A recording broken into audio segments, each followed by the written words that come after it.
Eric, you just got back from Ukraine.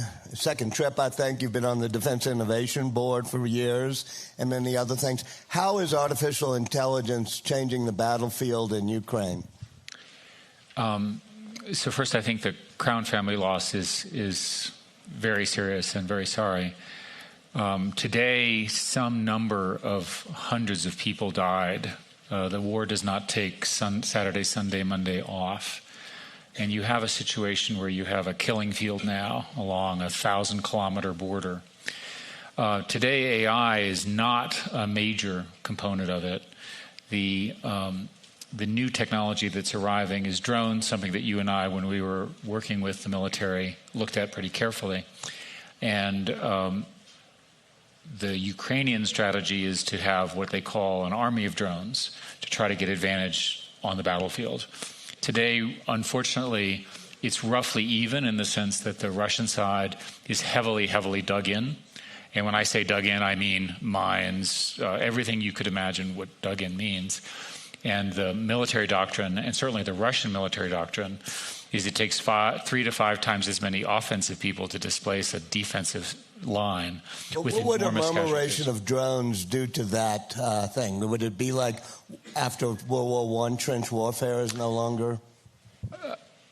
The best way to say this, having now seen it, is that infantry wars need to stop, right?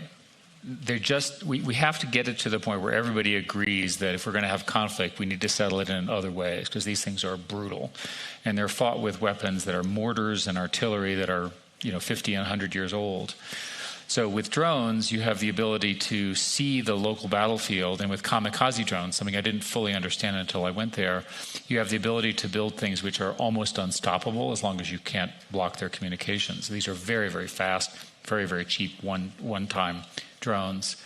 If you were to network them together and flock them together using AI, which they're not doing yet, then you could have them swarm and follow targets and really have an impact.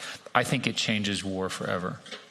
Before I get to you, Dan, I want to ask you one more thing about drones, because you and I once went to Creech Air Force Base, and we watched people there, young kids, almost 17, 18 years old, piloting drones over Iraq and other things, and doing things. The doctrine then was there had to be a human in the loop, but as you were talking, it would be a lot more efficient if we didn't have a human in the loop. Explain that scene at Creech, what happened, and what we may see in the future. As you recall, we were walking along and we were watching a video, and all of a sudden we saw a bombing. The first time you and I saw one, and you said something to the effect of, "Is that real?" And there was no comment in the room at all. In my experience last week in the war normalizes human behavior. And I mourn the Russians who are being killed by these weapons in helicopters, and the Ukrainians who are, and I'm not trying to criticize people who have been invaded, they build a reel of greatest hits, literally and figuratively. So we've got to acknowledge the horrendous nature of armed conflict, and we've got to figure out ways to stop it. My hope is that the technologies that we are working on will overwhelmingly strengthen democracy, strengthen the way we run modern societies, and not go back to our most primitive urges. Daniel, you were the co-author of The Age of AI, this book, and there are chapters on it that involve both diplomacy and warfare. Tell me how you think that's going to change things. Well, so actually you were just raising with Eric this question about human in the loop, which has been, it's part of the U.S. military doctrine in the use of advanced technologies, including rolling out AI. But one of the things that we talked about in the book is that the pace at which AI decision-making happens is such that human in the loop may only be sort of figuratively human in the loop. If you're a military leader or if you're a battlefield commander, you've been working with this AI system in training for months, years, you've come to trust the thing. It makes good judgments in your experience.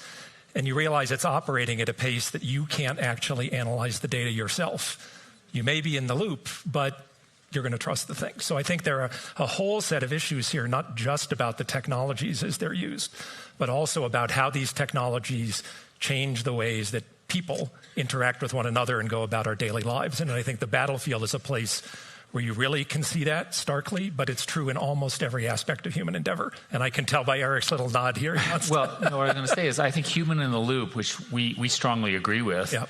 will probably end up looking like the human starts it and the AI finishes it. Yep. And I think we have to think about where that boundary is. It's pretty likely that swarming drones will be started by humans, but will be told to go look for targets. Let me go back to that scene in Creech. It was almost like a video game because you have all these young pilots, but they're really just at consoles in an Air Force base in the West. And they're acting as if it is a video game, but the drones are able to do facial recognition, track the person we saw killed as a guy riding a motorcycle. They had done facial recognition. They knew where he had been for the past month. The artificial intelligence system said, okay, he actually is somebody we want to target. And boom, it went in and killed him. And they just had a video game jockey just pushing a button. Do you think that this notion of the artificial intelligence actually figuring out targets and doing things will be the way wars are fought? Almost certainly. One of the confidential systems that I saw had a mouse control. It's on a PC now. It doesn't have this complicated structure that you and I saw. And it had a button which was labeled click to kill. Right. Now, these are people in a war where people are shooting at them. I saw people in an ICU train in the process of dying. You know, I'm not criticizing. I'm observing the normalization of our world. And you say, well, go ahead, Dad. I was just going to say, but if you think of, and Eric was talking about this before, if you think about in warfare, if you're trying to do it as humanely as possible, you're trying to minimize collateral damage. And I do think that AI offers huge potential in doing things like positive identification of a target and doing very sort of surgical strikes offers new ways to really look at how do you minimize collateral damage. So more precise, more deadly, and quicker is the probable scenario. But do you think that wars in the future may be fought almost without having to kill large amounts of citizens, and it almost would be like, let's do a simulation and see who wins? You're clearly an optimist. We have 10,000 years of armed conflict and horrendous behavior against human beings. The triumph of democracy and values epitomized by this group is that we don't do that anymore. We settle these things in other ways. So you could imagine AIs negotiating for outcomes. But at the end of the day, in the particular case of Russia, Russia's got to learn that you can't invade other countries. It's a bad deal. All right, and we need to figure out a way that everybody in the world understands to stop this. Yep.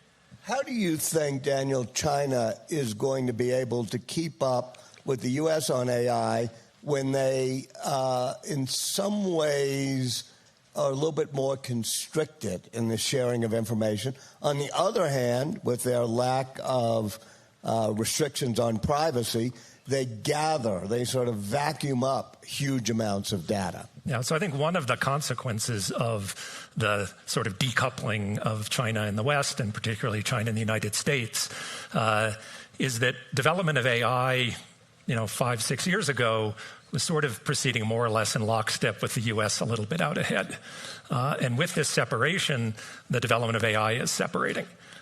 And the geopolitical decisions that China is making and the U.S. is making for other reasons really stand to affect that in major ways. So I think in the United States, we could very much remain in the lead in development of AI, or we could have regulatory things put in place in this country that would actually advantage China over the United States. And similarly vice versa for China. So I think it's really an open bet who's going to lead. What are you worried about of overregulation? So one of the things I've been saying lately is I'm worried about simultaneous overregulation and underregulation at the same time. And it sort of sounds like a joke, but unfortunately, I think it may be the reality that we're heading towards. But particularly when you look at things like regulating early stage research and development and innovation to try to sort of put that genie back in the bottle. If you look at things like early recombinant DNA research, there were attempts to do that, which luckily were decided at a federal level that we needed to, protect the research but continue to do it. If we do that, then other countries like China will get way ahead of us. They're going to have no compunction about continuing to do R&D. But the flip side is we're now starting to use these technologies in consumer settings where sometimes I really scratch my head and wonder, did anybody think about the risk reward? So that's the sort of under-regulation piece, but the over-regulation worry is that sort of R&D and really pushing the technology forward. Let me pick a regulatory regime that sort of works. Half this room will think I'm wrong. But the financial regulatory regime and FINRA in the United States. Eric and Dan, is that a model we could use for government regulating AI? The industry and the government are in conversations right now about what you want to regulate. If you imagine an internet regulatory agency, every one of you has a list of things it needs to stop on the internet, right? We're not going to agree on the agenda for that.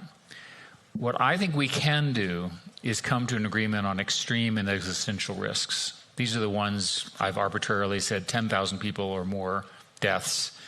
So more than the harm to a single individual. And there's evidence that these systems will, over time, not today, but over time, be capable of such harm in biology, cyber, and in other cases. And in the U.S., my guess is that you'll see an agreement among the industry and the government around existential risk, and the military will go along. If you look at China, China has a very, very clear internet regulatory structure, which is you're not allowed to commit sedition, and sedition is not defined. Well, that's not a very good mechanism. The EU has, in the process, 90-10, passing a law called the AI EU Act, which is likely to prohibit the development of open source, which is how AI has moved forward. So that's a loser. Britain has just passed or is in the process of passing an online safety bill, which sounds like a great idea. It's 270 pages long. It's likely to slow them down. So it looks like because of the errors of our partners and competitors, we will be in a position to maintain our forward leadership for a while. Today, I would say we are a couple of years ahead of China. If you look at where they are with LLMs, which is sort of what GPT-4 and all the new ones coming this year look like, they're sufficiently behind that I think we have another round of innovation and excellence in the U.S., which we should pursue. I could completely agree with Dan. Yeah. So I would say one thing is a lot of the discussion about regulation today in the West is being driven by fear of AI. And one of the things that I think we all need to come to grips with is you should be afraid of people, not of AI. The bad actors are us. And this is a technology that can both be used for good in discovery and creativity, but also can be used for bad by people. And so this notion that we somehow need to, when we talk about existential risks of AI, I think it often gets heard and understood in the world beyond technologists as this AI itself is going to go off and do something that's an existential risk. The sort of, that we're going to become subjugated to this. It's really much more that these are very powerful tools that people can use in bad ways and in good ways. And so I think when we think about regulation, we need to think about this in the ways that we've traditionally thought about things. Risk, reward, trade-offs, which is what regulation is often about in society, is mediating these things. And that tends to be domain-specific. It's hard to have sort of an abstract notion of this new technology and what the risk reward is across all domains. So I think that, in some areas, something like FINRA, back to your original question, can actually be quite good. I mean, certainly because it can respond quickly at the pace that industry normally responds, but it's still overseen by the government. But I don't think there's going to be a one-size-fits-all approach to regulation. And maybe one example quickly that I would give is just that, so we all see, ChatGPT and, Microsoft has it in Bing Chat and so forth, these large language models, as Eric said. One thing that really puzzles me today is that we're allowing those systems to give people advice without any oversight, which we wouldn't let people give advice on. So you can get legal advice, medical advice, tax advice, all kinds of advice from this AI that if I gave that kind of advice, I'd probably be fined and maybe jailed because I don't have any of those kinds of certifications or degrees. So we should be asking ourselves those kinds of questions. Are we going to jail the computer now? Exactly. No, wait, let me pick up on Eric's question. An AI system created, say, by Microsoft or Google, ChatGPT, OpenAI, gives you really bad financial advice. Whom do you sue? Well, so I'm not a lawyer. I'm not a lawyer. The audience says everyone. That's right. Now my favorite example is I don't know about you all, but in California they have this notion of a moving stop where you don't fully stop. I don't know if anyone has ever done that. And so you can imagine the self-driving car learns to do that. And so the policeman stops you, and the policeman says, "Why didn't you stop at the stop sign?" I said, "I'm not driving the car." And the car says, "I did, officer." And the officer says, "Why didn't you stop?" He says, "I don't know." But the because the system can't Highway explain. Transportation Board has already stopped Tesla from doing the rolling stops. We have a regulatory. Henry Ford invented. There's not a rolling stop button in my Tesla. There is. There is not. But the Transportation Safety Board has ordered them to do a full stop, which only about 5% of Americans do at a stop sign, right? Wow. Nobody in this room has ever come to the full stop. Now, when Ford invented the automobile, the technology got invented first. Then we had rules like stop signs, full stop at stop signs. Should we let this happen again, where we have the technology invented first and then try to figure out the rules? Well, so I think it's very important that responsibility lie heavily on those individuals and mainly organizations that deploy the technology for some particular purpose, right? So when a big company says this thing can give advice on anything, then they should be liable for that. But to slow down the technology development, as I said before, I think is a huge mistake. By the way, have you read the fine print in ChatGPT? It says you can't use any of the information for anything because it's wrong. Right? Read the fine print. Right? These systems hallucinate. Right? You can trick them into completely. My favorite hallucination was I asked it, write an essay on why all skyscrapers above 300 meters should be made of butter. It produced the most beautiful argument. Did you know that butter is environmentally friendly, that the buildings will be safer, it uses less material, less CO2, and so forth? So a week later, I did the same query, and it said, that is a terrible idea. So someone between the first query and the second query taught it something. So not only are these systems wrong, but they're learning. And what happened if it learned the wrong thing as opposed to the right thing in my example? We don't really know yet. But just, I was going to say, I think one of the most important things is how do people perceive these systems? So one of the big confusions I see out there in the world right now is the analogy that's made between search engines and these chatbots. They essentially have nothing to do with each other. In a search engine, you're getting referred to a place where you can look and decide whether that place and the material there makes sense to you. With a chatbot, the chatbot is synthesizing some type of thing that it thinks is going to be compelling to you. And compelling and looking up, factual or lies, search engines don't only produce facts, completely different. And the problem or issue with the chatbots, also the advantage with the chatbots, it feels very human when you have this kind of dialogue, and you start to trust them in a very different way than when you're going to a search engine and looking for something. So I think part of the responsibility regime here does need to start to think about how are these things designed and what's the human-machine interaction.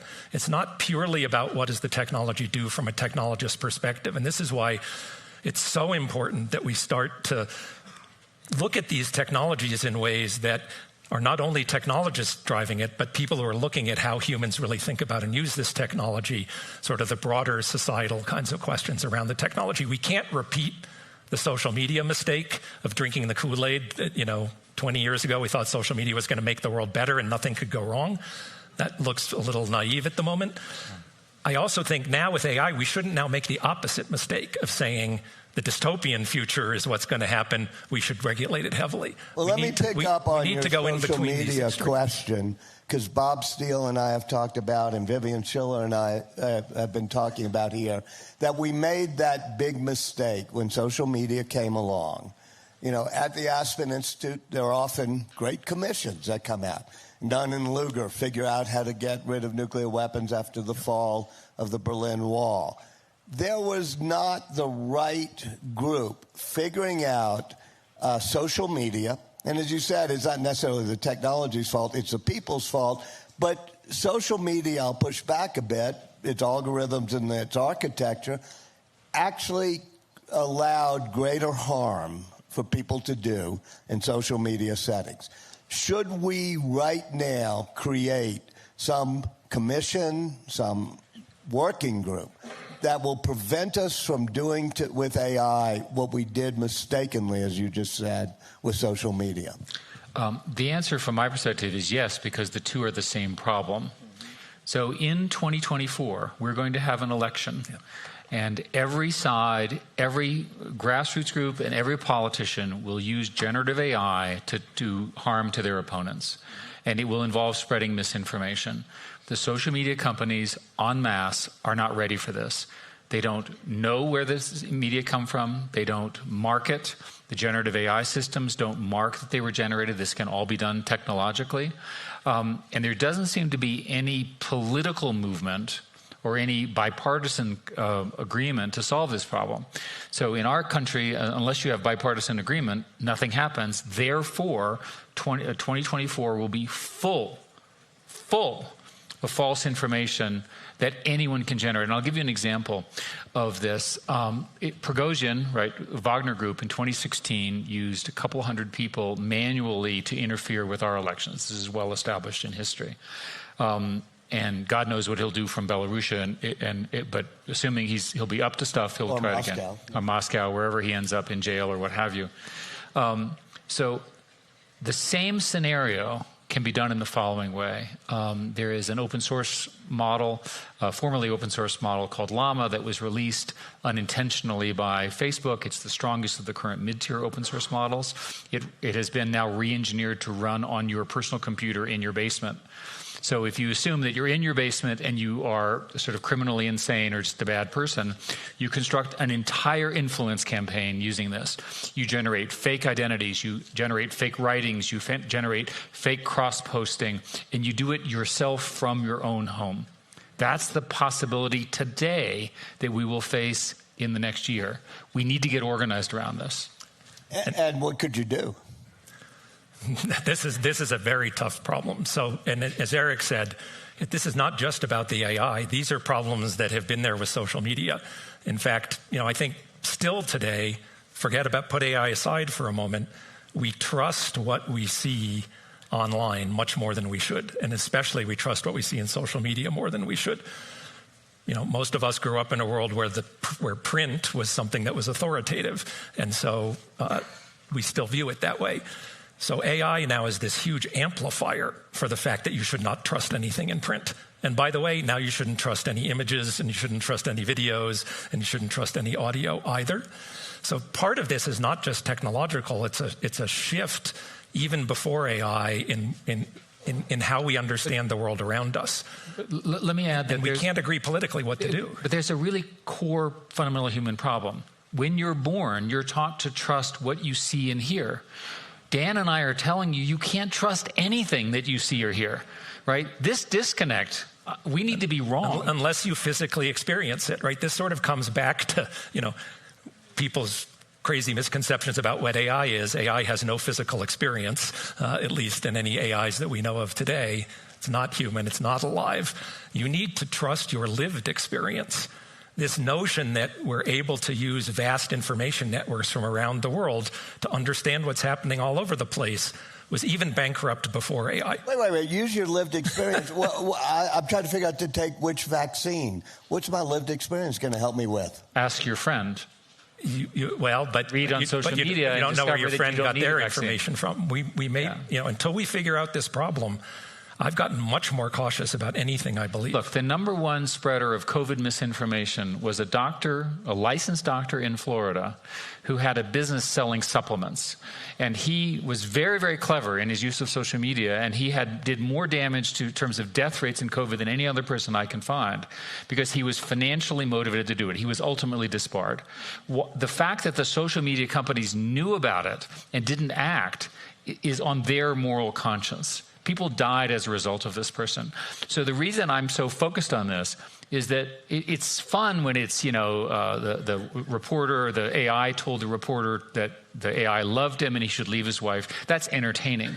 But when people are actually suffering, right, from the harms of this, the government and we as leaders have to solve this problem in a way that's we get rid of Section 230, which removes the accountability of platforms. So Section 230, for everybody's benefit, was passed in 1994, and it was at a time when when companies that, like the ones I were were essentially pass-through caches, right? The information would go from one human to another, and the companies had no role in the selection of content. That is demonstrably false now. So if you think about it, if you're an evil social media CEO, and I'm not naming anyone, your evilness is you want to maximize revenue. The way you maximize revenue is you maximize engagement. What is the provably best way to increase engagement? It's outrage. Outrage. Outrageous stuff is shared 7 or greater more times with each other. And so we've just got to deal with this fact, right? Their interests are not financially in alignment with our well-being, right? That's got to get addressed. It's either addressed morally or by convention or by law or by criminalization. So to go back to Section 230, Section 230 should be limited so that there's some liability in the most egregious cases. And there's a whole bunch of cases where, for example, social media has taken really, really forbidden speech, harmful speech. I'm going to kill you, that kind of stuff. Free speech does not include some things.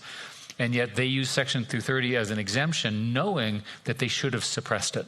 But I think Eric touched on a really critical point I just want to underline here, which is that all of these, not just social media systems, almost anything that's providing information to you online is amplifying certain things. It's not just a neutral presenter of information.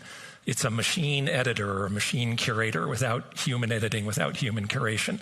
And the notion that whoever's doing that should have no responsibility for it, I think, doesn't make sense. It wasn't the original intent. But should that also be true of a chatbot? Yes. Well, the chatbots are actually worse. And the reason is we don't know what the doctrine for what the chatbot should be. So let's say we end up with a racist chatbot, right? And it's open source. Now, and this is a training error. We didn't mean to, but somehow it gets released, right? Is it okay for people to use a racist chatbot? I would say no.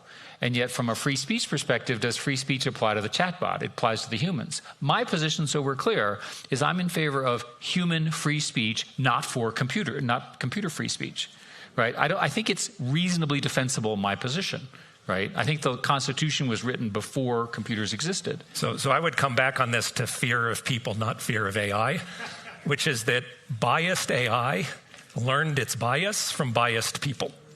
Nobody went off and created a biased AI. What happened is it went and looked at a whole bunch of, sort of general human quote-unquote behavior as captured on the internet. You're saying that a racist chatbot should exist? No, just that...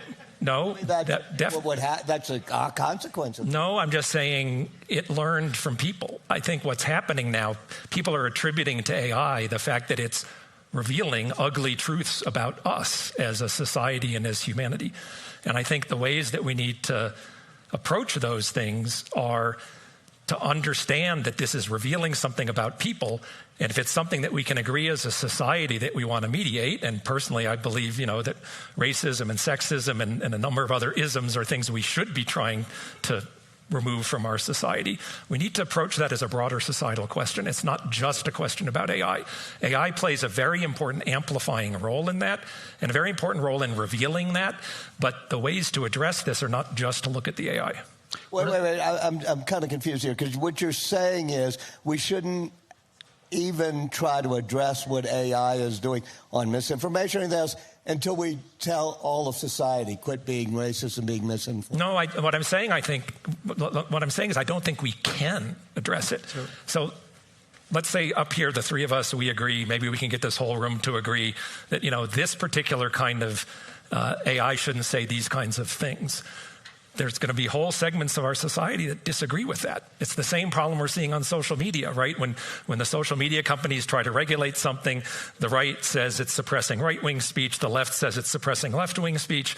We can't get to a point of agreement. So let me help. So I just think it's a deeper societal problem. I think there's also an innumeracy problem. That one of the things that I learned at Google was that the people who are crazy in some area, so let's use racist as an undesirable category, they have lots of time to be racist. And they have a lot more time to be racist than normal people, because this is what they believe, and they believe it obviously falsely.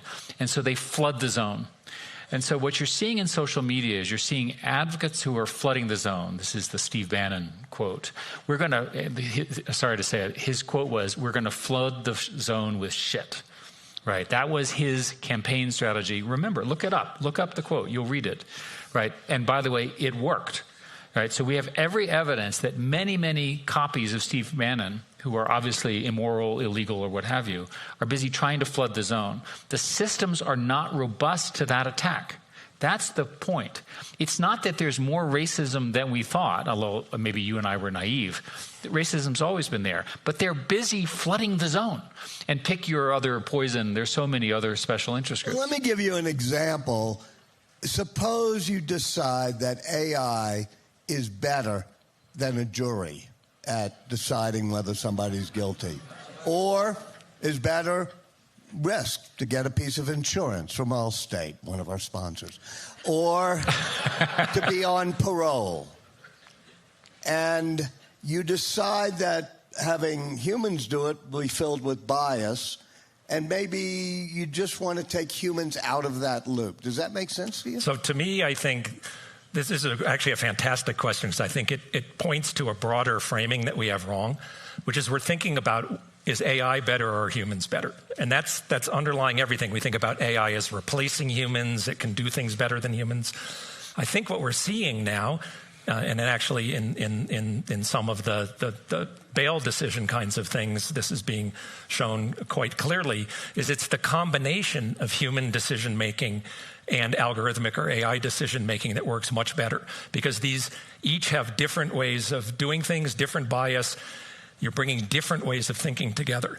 And so to me, we should be thinking about AI as how does it really complement human decision-making in ways that lead to better outcomes, not how does it replace or contrast with humans. There's been two schools of thought in the history of the digital revolution ever since Ada Lovelace and Turing, one of which is that the goal is creating artificial intelligence, machines that think, pass a Turing test, whatever. And the other is the notion of augmenting human intelligence, which actually has prevailed, and having a closer user interface between humans and machines is the great goal, so we can bond with them, whether it's a graphical user interface or Siri where you can speak to it, or Elon Musk put a chip in your brain so that you can share brainwaves. He should start. What? He should be the first. He should be the first. It'll be easy because they'll have a place to do it on Mars. Do you think that we're in a new revolution in which the combinations in humans and machines, the symbiosis that J.C.R. Licklider and others talked about, will prevail, or that the machines will march on and develop a mind of their own? So I think we're making a mistake now in thinking about AI as being a replacement rather than augmentation. I think the general sort of broad understanding out there is AI is competing with people. I take a little less sanguine view maybe than you do of where we've gotten so far. I think there's been a little bit of a sort of battle thus far between technology augmenting humans and technology sort of competing with humans. But I think going forward with AI, it's becoming increasing. Like, the thing that excites me most about machine learning, which is what's driving artificial intelligence these days, is the incredible power of it for scientific discovery. And that's not AI going off and discovering things by itself. It's AI able to help humans discover things that humans couldn't discover alone. And that is the symbiotic, and I'm glad you mentioned Licklider, because he often gets overlooked, or Lick, as he used to be called back in the day, JCR Licklider. His vision, I think, is really compelling about human-machine augmentation. I think the best way to understand this is imagine the benefit to the world with an AI tutor that allows each and every human to become as smart and educated as they possibly can in their language and in their culture in an appropriate way. Imagine an AI doctor that provides the medical services and information to the vast parts of the world that don't have access to the kind of medical information that we have, especially working with undertrained nurses and things like that, who are their primary healthcare thing. The benefit to billions of people of the spread of this technology are enormous, and that ignores the incredible gains that are occurring in physics and biology. At MIT, there's a great deal of work in new drugs and so forth, which we can talk about. We can go on and on and on about it. So I think that a reasonable answer is that Licklider is correct for the next 5 to 10 years. That's not very long. That's an eternity. I'm more optimistic than Eric. World. Dan mentioned earlier that large language models don't have lived experience, and said that's a certain limitation.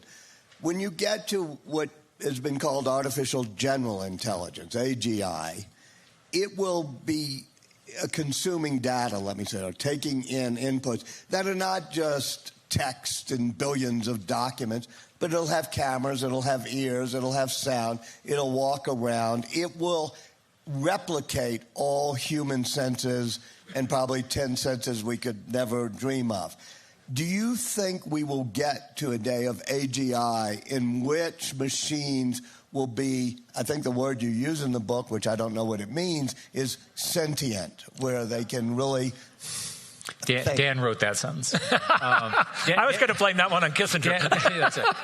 So Dan and I spent 3 years arguing over this point. So I'll make the affirmative case, and then he can argue with me. So I think that for the next 10 or so years, these systems are going to be under pretty good human control. And over that 10 years, the following things will get solved. Hallucinations. These systems have no memory. They're not current. You'll notice they were trained. They take 6 months. They're not current. They can't do stepwise planning. In other words, if you ask them, show me a recipe, they can't actually show you a series of steps. They can't interact with you in the steps unless you take the output from the previous step and feed it into something called the context window. How solvable is that? All of these are being solved. The people, the optimists, if that's your view of optimism in the industry, believe these will be solved within 2 years. So let's assume that they're, as usual, they're off by a factor of 2, so it's 4 years. So it's 5 years. So the question is, at that point, you've got a system that is current, learning, quicker than we are, has all the inputs. This sets up your scenario. What then happens, right? Can it invoke its own initiatives? Can it take initiatives? And I'll give you a way that this could occur. This is science fiction now. Let's imagine, I don't know about you, but do you wake up in the morning one day and you're bored with whatever you were doing yesterday and you want to do something completely new? Well, you could do the same thing to your computer. You could say, as of 9 o'clock on Monday morning, you're to stop learning about physics and start learning about French horn, right? Now, how long would it take it for it to understand everything about French horn? A lot less than a human, right? So you can imagine the ability to program these things with some randomness to begin to appear to have some form of sentience. Another example, in order to do planning, each step to decide the next step requires an inner dialogue. It actually has to talk to itself using human terms, and it's obviously not talking, to decide what does the next step look like. Is that the beginning of consciousness? And we don't agency, know. Meaning it actually has its own, can I call it free will? Well, an example would be, you give it an assignment to learn everything. And it's busy, right? And it takes lots of computers and you're spending lots of money. And one day it has a question and it has learned how to email someone. So it sends a question to a physicist saying, can you run this experiment for me? Send me back in email form the results. Now, how close is that to intelligence? I don't know, but it's pretty scary. So to me, I think probably Eric and I are on slightly different time scales about which these technologies will evolve this way, but I think that most of the problems we see today will be gone in some time frame, whether it's 5 or 10 or 20 and replaced by new ones. 5 or 10 or 20 years, yes, always replaced by new ones. Yeah. But I think that, to me, the fundamental question here about this broader issue of what the end result of this might be is, what's the difference between an extremely accurate simulation of something and the thing? If you really believe there's no difference, then I think these AIs are us. But I at least believe that there is some very fundamental difference between an extremely accurate simulation of my life and my actual life. What is that fundamental difference? Well, so, for people who have any kind of faith or spirituality, I think that's a piece that most people would say doesn't show up there. Consciousness, hard to say. It's harder to define, maybe. But let's talk about sort of human free will. You have to ask a question when you say free will. Does your dog have free will? Is it different from human free will, right? But so there's something I'll call sort of animate free will and human free will, which is much more sort of premeditated and so forth. And I don't believe that things like human level free will, spirituality, that those are things that come naturally out of some system that's just a simulation. You could have simulation of human emotion. You could have simulation of human faith. But I believe that that's fundamentally different than actually what we experience as people. But these become questions of your own beliefs, of philosophy, of religion, I think these are things that humanity will be facing in some time frame. I tend to think it's after my lifetime. Eric thinks it's, sooner, but... I like to do this to Dan. So here's what's really going to happen. First, you're going to get AGI, okay? And it's going to happen in our lifetimes, 5 to 10 years. Then the computers are going to develop their own language to talk to each other, at which point they become super intelligent. And that language is going to be in a language that we don't understand. What are we going to do then, folks?